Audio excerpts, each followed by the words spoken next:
Hello and welcome to Spectrum News at 9. My name is Xavier Robert, coming to you live from Uyo, the capital city of Akwa Ibom. Let's take a look at the headlines.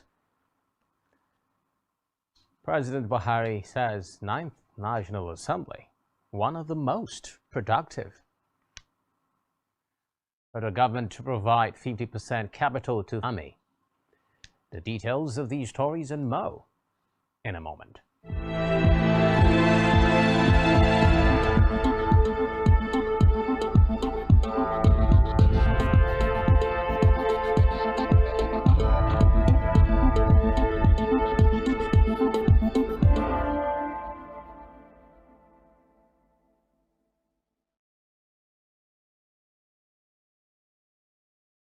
We begin the news tonight with a report that number one citizen of Nigeria, President Muhammadu Buhari, has described the 9th National Assembly, led by Senate President Ahmed Lawan and House of Representatives Speaker Femi Gbajabiamila, as one of the most productive in terms of output and outcome. He stated this today at the inauguration of the permanent site of the National Institute for Legislative and Democratic Studies, NILDS, in Abuja. He thanked the leadership of the National Assembly for their support, emphasizing the importance of the legislature in a democracy. Buhari stated that he refrained from meddling in the affairs of the legislature to encourage an independent National Assembly. The president pointed out that the country's teeming youth population remains one of its greatest assets. Meanwhile, President Buhari has today handed the transition documents to the President-elect Bola Tinubu in Abuja. The President also handed the baton of service, which is in line with Executive Order number 410, which mandates that the Transition Council issues handover notes containing, amongst other things, proposed policy direction for the incoming administration. Meanwhile, the President-elect Bola Tinubu and his vice, Kashim Shettima, were also honored with the Grand Commander of the Order of the Federal Republic and Grand Commander of Order of the Niger, respectively. Reports say the investiture happened at the State House Conference Center and is part of the activities lined up for the May 29 inauguration ceremony. A singular honor and privilege to invite the President, Commander-in-Chief of the Armed Forces of the Federal Republic of Nigeria, His Excellency President Muhammadu Buhari, to preside over the transmission of the handover documents to President-elect His Excellency Bola Ahmed Tinubu, GCFR. I thank you for your kind attention and patience, and God bless the Federal Republic of Nigeria.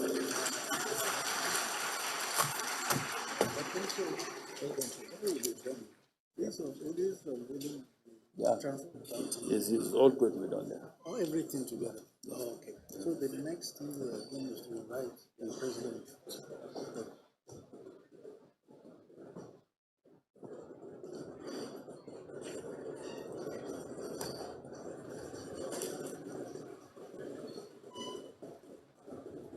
The transition documents are going to be handed over to the President-elect now by President Muhammadu Buhari.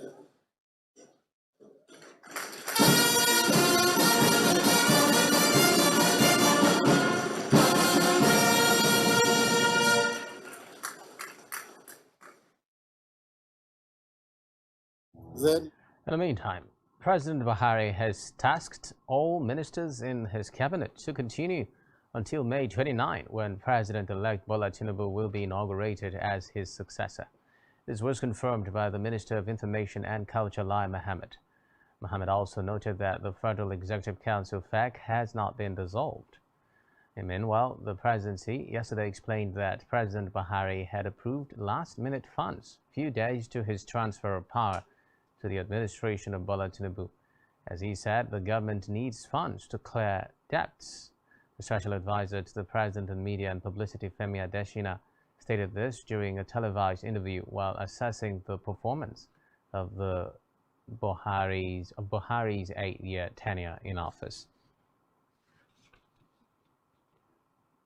In another development, the federal government has committed to providing at least 50% of the seed capital for the establishment of the Nigerian Wholesale Impact Investment Fund, WIIF. The Minister for State Finance and Budget Planning, Clem Abba, disclosed this at a high-level roundtable meeting on the establishment of the WIIF in Abuja today. According to Abba, the government is committed to promoting public-private partnerships aimed at fielding a just and equitable society.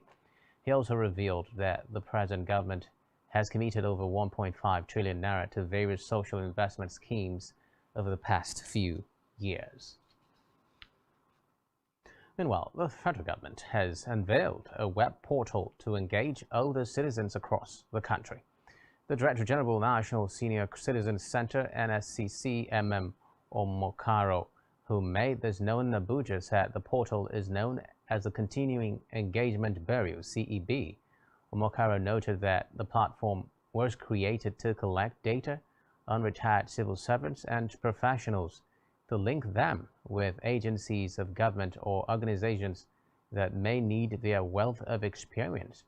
She added that the program would not only strengthen senior citizens' access to the labor market, but would also provide a platform for interactions and lifelong learning opportunities, especially in ICT, while supplementing income and reducing poverty redundancy and loneliness.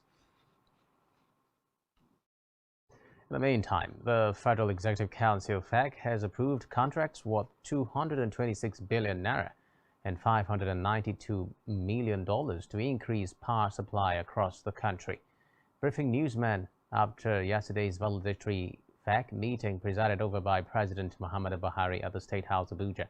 The Minister of Power, Abubakar Aliyu, said that the power contracts were spread among communities across the country, including Potiskum in Yobe State, Daura in Katsina State, Sapade in Ogun State, and Benin in Edo State, among others. According to him, the Council approved award of contract for the engineering, procurement, construction and financing on the implementation of 330 kilovolts kV and 132 kilovolts kV transmission lines and 33 kV, 11 kV and 400 PE distribution line project on the phase 1 of the presidential power initiatives in favor of 2 contractors in the sum total of over $581 billion, inclusive of 7.5% at the prevailing exchange rate, with period of completion 36 months as indicated. Elsewhere, Office of Auditor General for the Federation and Chartered Institute of Forensics and Certified Fraud Investigators of Nigeria, CIFCFIN, have signed an agreement to reduce corrupt practices, fraud, and financial malfeasance in the public sector. During the signing ceremony, which took place at Audit House, Abuja, the Acting Auditor General for the Federation, Andrew Onwudili, said that the partnership is a great opportunity to further define new frontiers of what the two institutions hold dear and will be beneficial to the citizens of the country. Onwudili noted that his office, in partnership with CIFCFIN, would be better equipped to fight corruption in ministries, departments and agencies, MBAs, as both are bringing different skill sets to the table on ways and means of tackling the menace. Meanwhile, the CIFCFIN president, Iliyasu Gashinbaki, said the partnership is to build capacity in the area of forensics and fraud investigation, particularly for the Directorate Cadre across the 3 tiers of government. In a separate development, the Federal Ministry of Works and Housing says 221 billion naira has been disbursed to contractors as costs for the construction of 71 road projects completed in various parts of the country under the 2021 Sukuk bond funds. The rebuttal was issued in a statement over non-payment of approved funds allocated to contractors by Ministry of Works staff and signed by the Director overseeing the Office of Permanent Secretary, Folorunsho Ehsan.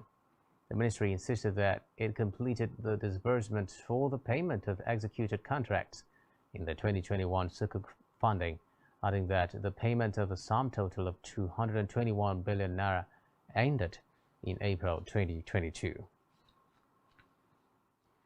From the Green Chambers now, where the House of Representatives ad hoc committee investigating the alleged illegal export of 48 million barrels of crude oil to foreign destinations has re-invited the Attorney General of the Federation and Minister of Justice Abubakar Malami, as well as the Minister of Finance Zainab Ahmed, to appear at the chambers. The chairman of the ad hoc committee, Mark Wheeler, reissued the summons during the ongoing 3 days investigative hearing on the $2.4 billion alleged to have been siphoned by oil companies and some government agencies on the deal. At the resumed hearing, the committee said the two ministers are to shed light on the whistleblower policy of the federal government and provide the committee with all requested documents on the issue under probe by the House.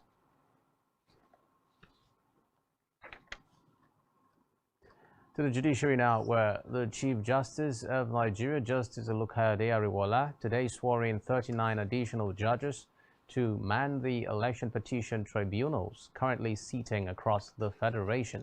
The CJN, during the ceremony which took place at the Supreme Court, said the judges were found worthy to be appointed as additional members of tribunals that have been saddled with an avalanche of petitions trailing the 2023 general election. Administering the oath on the newly appointed election petition tribunal judges, the CJN instructed them to live above board and to submit to the sanctity of the rule of law in the discharge of their judicial functions. Stressing that the country needs peace, he admonished them not to allow sentiments and public opinion to betray their sense of judgment. To keep aloft the banner of honesty and integrity that the judiciary has painstakingly hosted over the years. Your appointment to serve in these tribunals is well conceived. Thus, you should do everything within your ability to justify this confidence. There is no doubt that you will be exposed to different forms of temptations and even blackmails. But you should know that all are aimed at testing your strength of character, honesty, and integrity. My candid advice is that in whatever circumstance, you should always be mindful of this oath you have just taken, because it now stands as an uncompromising witness between you and your Creator. It behoves you to willingly submit yourself to the sanctity of the rule of law and supremacy of the Constitution in the discharge of your judicial functions. It is the general belief that elections held when the rule of law is too fragile seldom lead to lasting democratic governance. You are enjoined to always strike a balance between justice and rule of law as you embark on this critical national assignment. As you all know. Still from the judiciary, a court of appeal in Abuja today slammed a fine of 40 million naira on a former presidential candidate, Ambrose Albert Owuru, for filing a frivolous suit to stop the inauguration of the president-elect Bola Ahmed Tinubu on May 29. The appellate court ordered the politician to pay the fine of 10 million naira each to President Muhammadu Buhari, Attorney General of the Federation AGF, Independent National Electoral Commission INEC, and Tinubu, whom he made first to fourth defendants in the issue. Justice Jamil Tukara, who read the lead judgment of the three-man panel of the court, held that Owuru embarked on gross abuse of court process by filing a frivolous, vexatious, and irritating suit to provoke the respondents. The Court of Appeal held that the grievances of Owuru against the 2019 presidential election was not only strange but uncalled for because the grievances had been pursued up to Supreme Court and was dismissed for want of merit. Justice Tukara said that the action of Owuru to resuscitate the case that died since 2019 at the Supreme Court was aimed at making the lower courts to go on collision course with the supremacy of the apex court. In a separate development, the Department of State Services (DSS) has warned citizens and all individuals against unruly behaviors and non-adherence to protocols during inauguration activities to usher in the new administration. In a statement by its spokesman Peter Afanaya, the DSS said it is aware of plans by subversive elements to disrupt the programs in parts of the country. According to the service, the aim is to undermine security agencies' efforts at ensuring peaceful ceremonies as well as creating panic and fear among members of the public. The service reiterated its earlier call for the populace to remain calm and law-abiding, adding that it will continue to sustain collaboration with sister agencies to ensure successful inaugurations. It would be recalled that the Secretary to the Government of the Federation and Chairman of the Presidential Transition Council (PTC) on 18th May 2023 held a World Press Conference during which he announced activities for the presidential inauguration. The major highlight of the activities is the swearing-in of the President on 29th May 2023 in Abuja. On the same date, new governors will also be inaugurated in most of the states.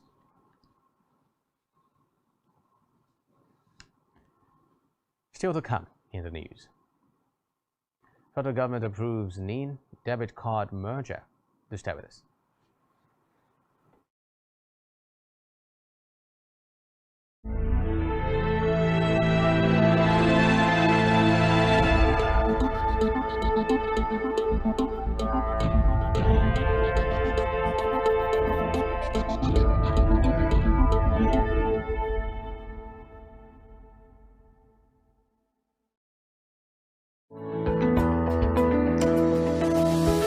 Business exists only to meet the needs of the people, but there's an extra advantage if your product and services are pitched on a platform that gives you the added advantage over your competitors. For your desired return on investment and so much more, advertise on Spectrum Television, on StarTime's DTH Channel 421 and on free-to-air with a frequency of 12733. Spectrum Television, broadening your horizon.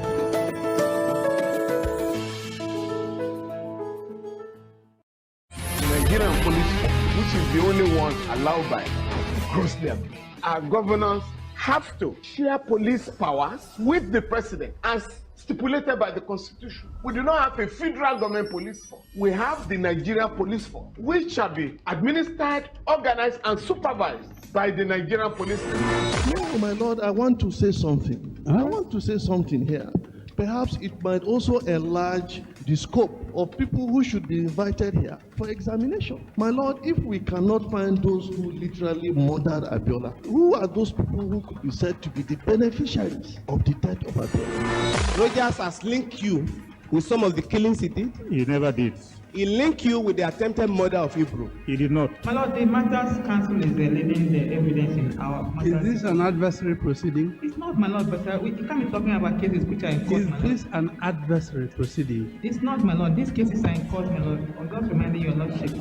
My lord, sorry, my lord, I think I'll be in cross-examination. Legally Speaking, a program that deals with legal issues and questions we face as citizens of this amazing country, Nigeria. Legally Speaking. Join us every Friday from 5 p.m. to 6 p.m. for Legally Speaking.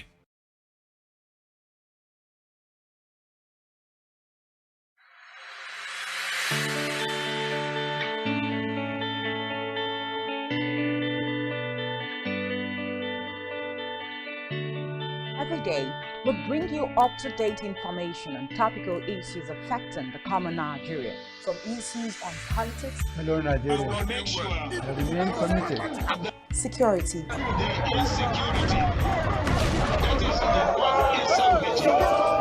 education, health, lifestyle, and so much more. Join Janice Kobum and Uyai Anyeken every weekday from 7 a.m. to 9 a.m. on Rise and Shine Daily, exclusive on Spectrum Television.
Many thanks for staying tuned. We move on now to Africa, where the African continent is celebrating the 60th anniversary of the Organization of African Unity (OAU) and its successor, the African Union, in commemoration of Africa Day 2023.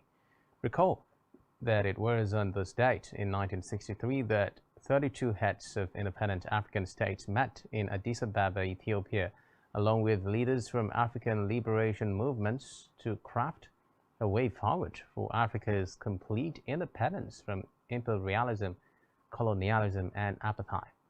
Reports say the outcome of the meeting was the creation of Africa's first post-independence continental institution, the Organization of African Unity (OAU).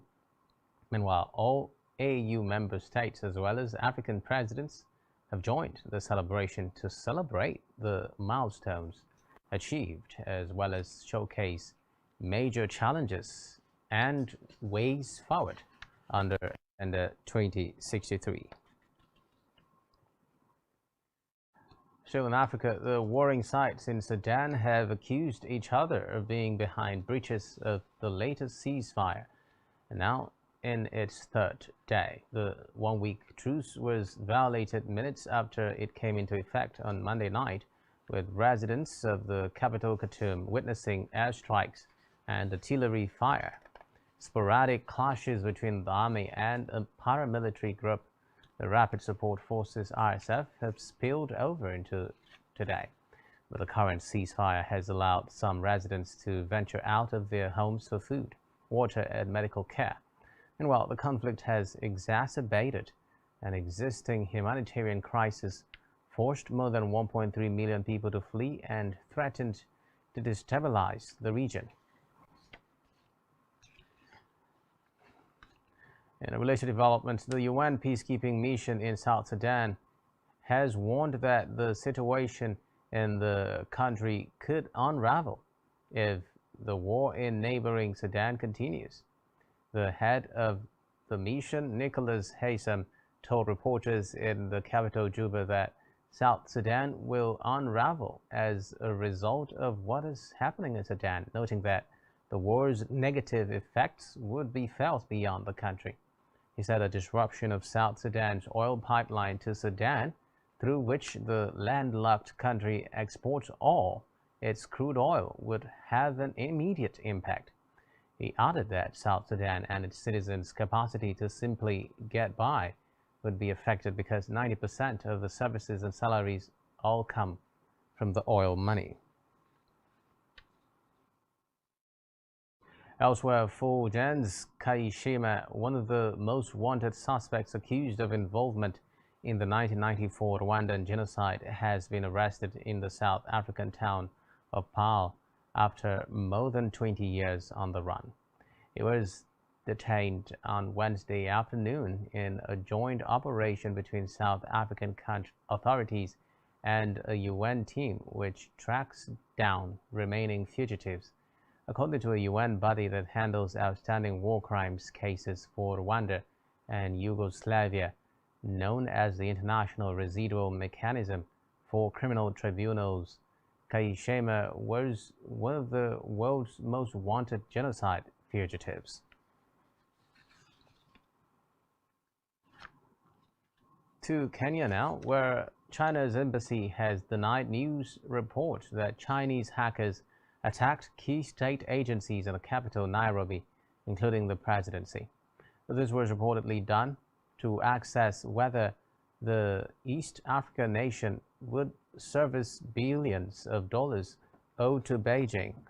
According to reports, the years-long cyber attacks started in 2019 when the Chinese started closing credit taps to Kenya as debt strain started showing. But the Chinese embassy said the report was far-fetched and sheer nonsense. Meanwhile, a young Moroccan entrepreneur is hoping to create the first African-designed and engineered electric car.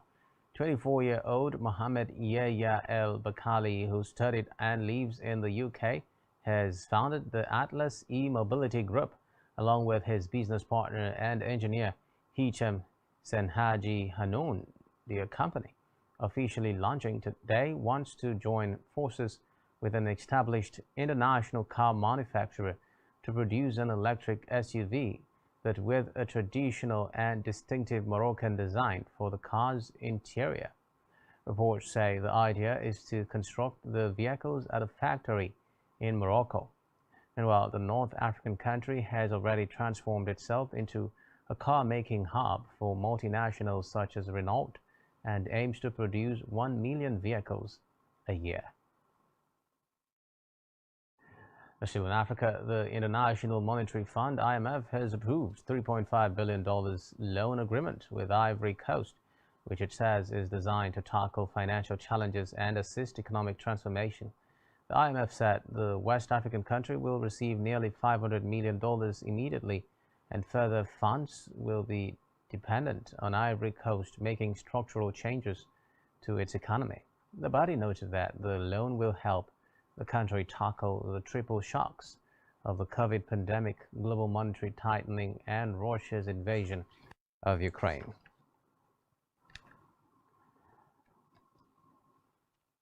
On the foreign scene now, Belarus President Alexander Lukashenko said today that the relocation of some tactical nuclear weapons from Russia to Belarus had already started. Russia signed a deal with its close ally Belarus earlier today about the storage of the warheads at a special facility that should be finished in just over a month's time. Russia's Wagner Group today said it was sending back the bodies of a U.S. citizen killed in fighting in Bakhmut, as well as a Turkish citizen found dead in a blown-up building. In a video, mercenaries from the group were seen nailing closed the two wooden coffins and then draping a U.S. flag over one coffin and a Turkish one over the other.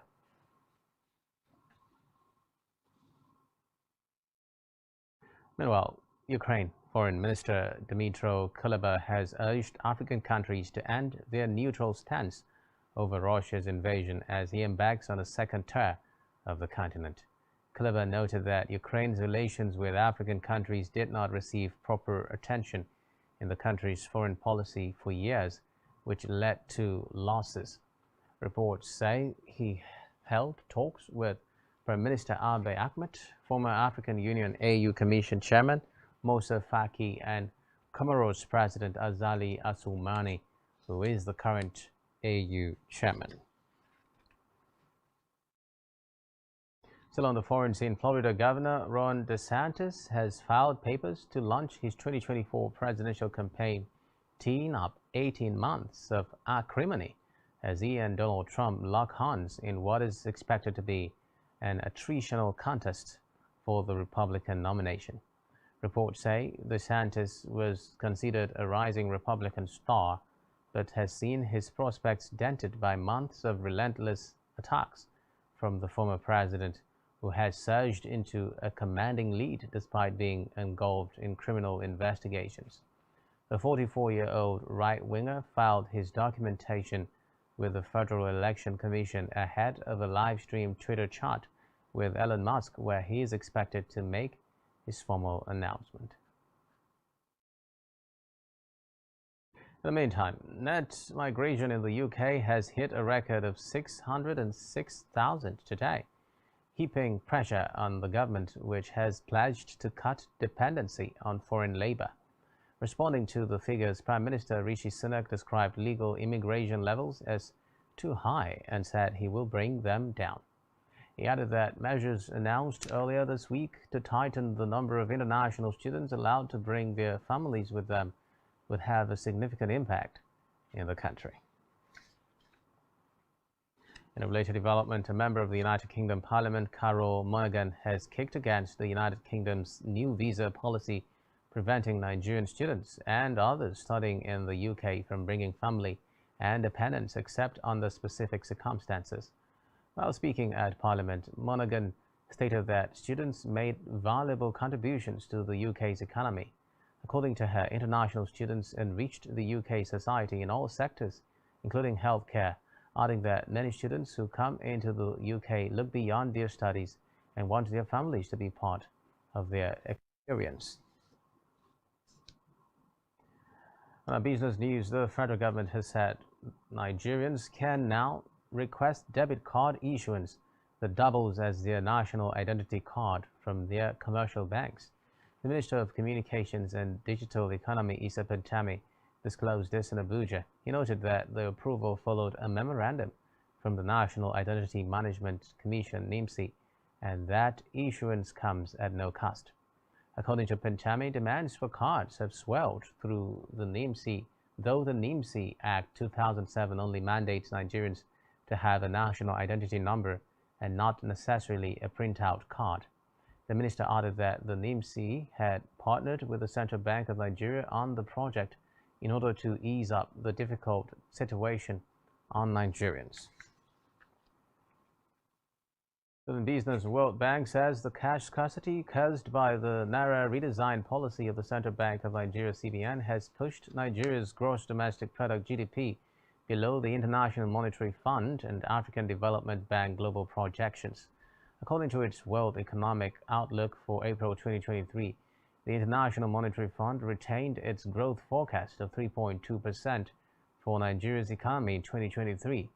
The Financial Bank noted that the African Development Bank in January projected that Nigeria's GDP, which indicates the economic growth rate, would inch up to 3.1% in 2023, adding that uncertainty about policy continuity after the election and rising insecurity will weaken the nation's growth prospect during the year.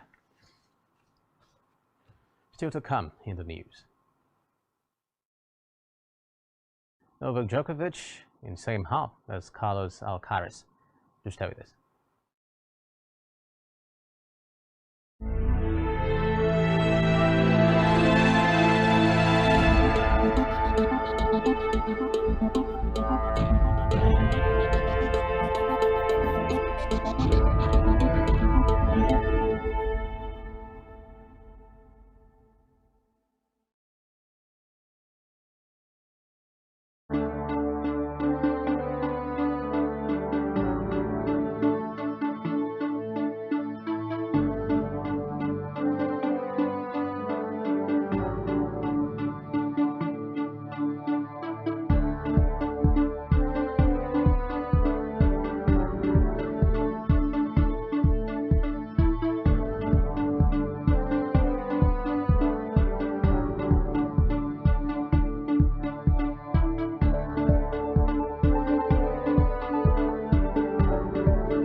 Many thanks for staying tuned. Now in health, the joint health sector unions and the Assembly of Healthcare Professional Association Johesu has directed their members to embark on an indefinite strike. The National Vice President of Johesu, Dr. Obunna, said this at a press briefing held in Abuja today. Recall that the leadership of Johesu had, in a letter dated May 9, 2023, issued a 15-day ultimatum to the federal government over alleged inconsistencies of the government in the ongoing negotiations to adjust the consolidated health salary structure for health workers on their platforms. The 15-day ultimatum commenced on May 10, 2023 and expired at midnight on May 24, 2023. Speaking with newsmen, the National Vice President of Johesu, Dr. Obinna, said the federal government is yet to meet the demands of members, hence the indefinite strike action commencing today. Still in health, the Federal Capital Territory Administration FCTA has vowed to seal any health facility found providing substandard services to patients. The Director, Medical and Diagnostic Health and Human Services Secretary at FCTA, Abubakar Ahmadu, issued the warning while addressing newsmen after an inspection of health facilities in Abuja. He noted that the essence of the exercise was to have an intensive inspection of the private health facilities in the FCT to ensure that they were registered with Private Health Establishments Registration and Monitoring Committee. Meanwhile, global health leaders and advocates have raised awareness on the prevention and treatment of cervical cancer, noting that no woman should lose her life when the disease can be prevented. The call followed the creation of the Global Declaration to eliminate cervical cancer by 12 leading public health experts and researchers. According to reports, 1,200 global health leaders and advocates representing over 100 countries, including former Prime Minister of New Zealand, Jacinda Ardern, and Chief Executive Officer of Amref Health Africa, Ithinji Gitahi, signatured the Global Declaration. The declaration was led by scientists, healthcare providers, and advocates for immunization, cancer eradication, and women's health around the world. They called for action from country leaders, private sectors, vaccine manufacturers, community leaders, and others to make cervical cancer elimination priority. Now in sports, Novak Djokovic has been drawn in the same half of the French Open men's singles draw as Carlos Alcaraz, meaning the pair could meet in the semi-finals. World number one Alcaraz, playing his first major as a Grand Slam champion, starts against the qualifier. Djokovic is seeded third as he goes for a record 23rd men's major title and plays American Alexander Kovacevic. Meanwhile, Cameron Norrie, one of only 3 British players in the singles, starts against France's Benoit Paire. So in sports, Lewis Hamilton says he has not been in talks with Ferrari, and he and Mercedes are close to agreeing a new contract to keep him at the team beyond the season. Reports say Hamilton's deal with the Silver Arrows runs out at the end of the season. He said he had a team working with Mercedes team principal Toto Wolff on the new contract. Meanwhile, this week there have been reports that Ferrari had contacted Hamilton about him switching to the Italian team. In the meantime, Arne Slot says he wants to stay as Feyenoord manager, ruling himself out of contention for the Tottenham job. The 44-year-old Dutchman had been heavily linked with a move to Spurs after Antonio Conte's sacking in March. Recall that after Conte's sacking, Christian Stellini was appointed Spurs interim manager, but was dismissed after 4 games. Ryan Mason took over as interim boss for a second spell, having previously held the role briefly at the end of the 2020-2021 season. Meanwhile, 8th-placed Spurs have since taken just 4 points from 6 matches and play relegation-threatened Leeds in their final game of the campaign on Sunday. On entertainment news, 9 years after their last album together, the Nigerian musical duo Peter and Paul Okoye, known as P Square, are working on a new album. The identical twins made this known to newsmen recently, where they also hinted at releasing the album within the year. Since reuniting in 2022, the duo released 2 singles, Jaye, Ihegeme, and Find Somebody, ahead of their 100 Cities World Tour, which kicked off with North America through Europe, Asia, the Middle East, and Africa last year. Speaking with newsmen about the rift that kept the twins apart, Paul said anything one sees that happens to a music group was the same thing that happened to them. Still on entertainment, celebrities and fans have paid tribute to the 83-year-old soul star Tina Turner. Reports say Beyonce, Mick Jagger, Mariah Carey, and Oprah Winfrey, as well as other stars, joined in saluting Turner's musical legacy, while former U.S. President Barack Obama and his wife Michelle praised her for singing her truth through joy and pain. They were joined by the current U.S. President Joe Biden, who noted that Turner had started life as a farmer's daughter and hailed her once-in-a-generation talent. Meanwhile, Grammy-nominated Afrobeat musician Sean Kuti has jetted out of the country barely 48 hours after his release from prison. Reports say the singer, who was being remanded at the State Criminal Investigations and Intelligence Department SCIID, Panti Yaba, Lagos, on the orders of Yaba Chief Magistrate Court for assaulting a police officer in a viral video, was granted bail on Tuesday after spending 8 days in detention. Kuti was in court on Wednesday for his trial at the Chief Magistrate Court Yaba in Lagos, but the proceedings were adjourned to July 3, 2023 due to the magistrate's absence. Meanwhile, the singer announced via his Insta story that he was on his way to Switzerland for the commencement of his Europe tour.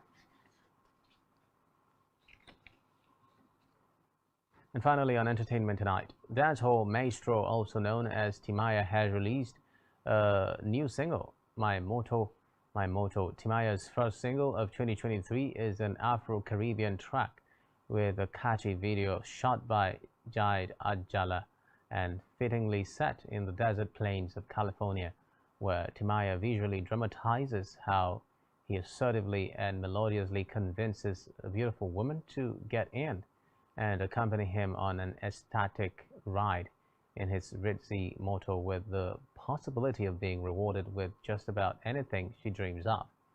The song is a follow-up to Timaya's 2022 hit record Sweet Us, which is still a viral rave both on and offline.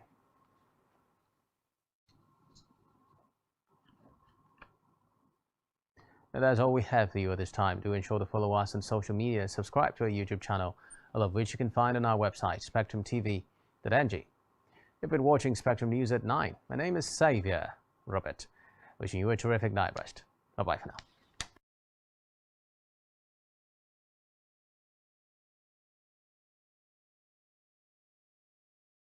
now.